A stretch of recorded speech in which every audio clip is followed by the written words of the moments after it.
एक बार एक युवक एक महात्मा के पास आता है और महात्मा से पूछता है कि महात्मा जी, होश क्या है और जागरूकता क्या है और हम लोग इसे अपने जीवन में कैसे ला सकते हैं।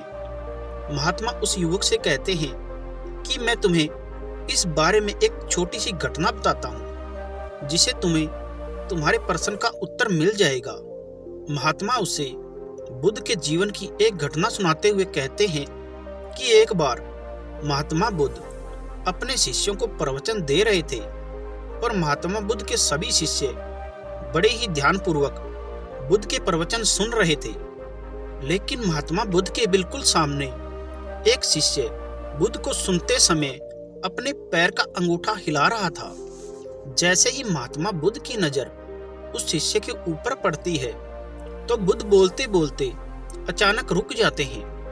महात्मा बुद्ध के इस तरह से एकदम चुप हो जाने पर सभी शिष्य चौंक जाते हैं। जो शिष्य अपने पैर का अंगूठा हिला रहा था, महात्मा बुद्ध उस शिष्य से पूछते हैं कि तुम अपने पैर का अंगूठा क्यों हिला रहे हो।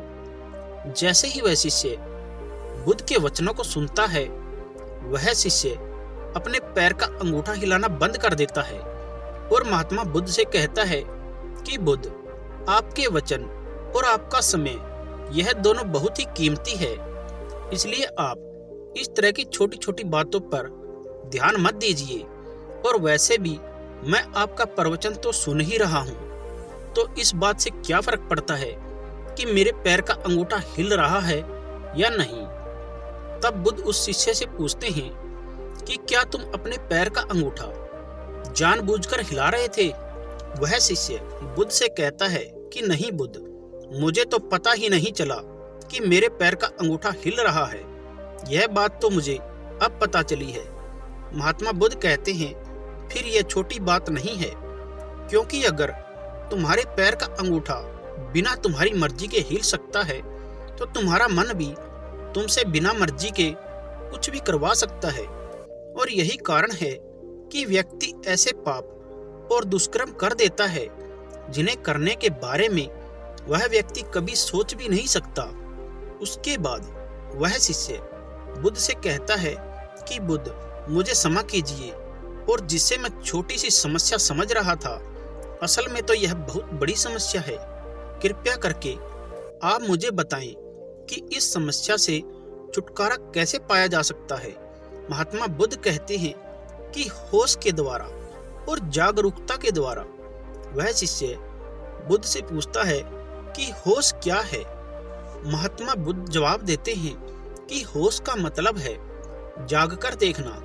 क्या तुमने यह ध्यान नहीं दिया कि तुम्हारे पैर का अंगूठा हिल रहा था, लेकिन जैसे ही तुम्हारा ध्यान उस पर गया, वह एकदम हिलना बंद हो गया।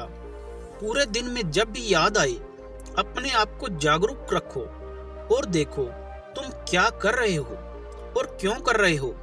तुम्हें बेहोशी की हालत में जीने की आदत है, इसलिए तुम बार बार होश खो देते हो, लेकिन तुम्हें बार बार अपने होश को वापस लाना है। और धीरे धीरे तुम महसूस करोगे कि तुम्हारे अंदर एक ऐसा जागरण पैदा हो गया है जिसे बेहोशी में बदलने का कोई उपाय नहीं है। उसके बाद वह महात्मा उस युवक से पूछते हैं कि तुम्हें इस घटना से क्या समझ आया। वह युवक कहता है कि होश का मतलब है खुद को देखना। अगर हम लगातार जागरूक रहने का प्रयास करते हैं तो हमारे अंदर एक ऐसा जागरण पैदा होगा जिसे बेहोशी में बदलने का कोई तरीका नहीं है। फिर वह महात्मा उस युवक से कहते हैं कि शुरू में जबरदस्ती जागरूक रहो और बाद में जागरूकता तुम्हारा स्वभाव बन जाएगा।